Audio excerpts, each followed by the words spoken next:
নমস্কার বন্ধুরা, আজকে চলে এসেছি একটা নতুন রেসিপি নিয়ে। ধনেপাতা দিয়ে বেগুন দিয়ে একটা সুন্দর রেসিপি, চটজলদি। চলো, ফার্স্টে কড়াইটাকে গরম করে তার মধ্যে সর্ষের তেল দিয়ে দেওয়া হলো। তারপরে একে একে বেগুনগুলোকে ছেড়ে দেওয়া হলো।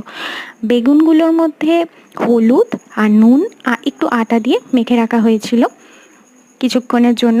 তারপরে সেটা সর্ষের তেলের মধ্যে দিয়ে ভালোভাবে এপিট ওপিট করে ভেজে নেওয়া হলো। তারপর আস্তে আস্তে বেগুনগুলো তুলে দেওয়া হলো।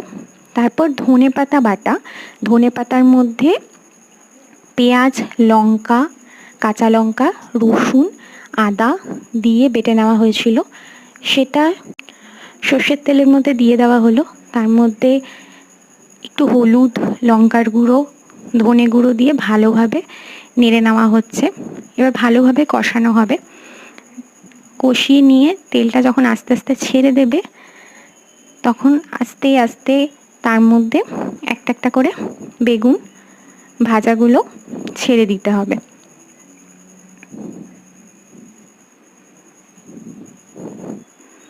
ভালোভাবে কষিয়ে নিতে হবে। তারপর বেগুনগুলোকে ছেড়ে দিয়ে তারপর নাড়িয়ে নিতে হবে ভালোভাবে কড়াইয়ের মধ্যে।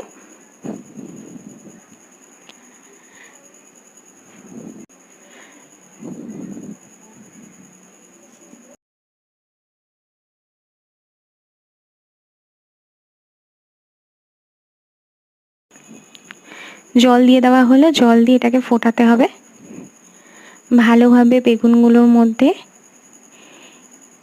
ধনে পাতাটা সোপ করে নেবে।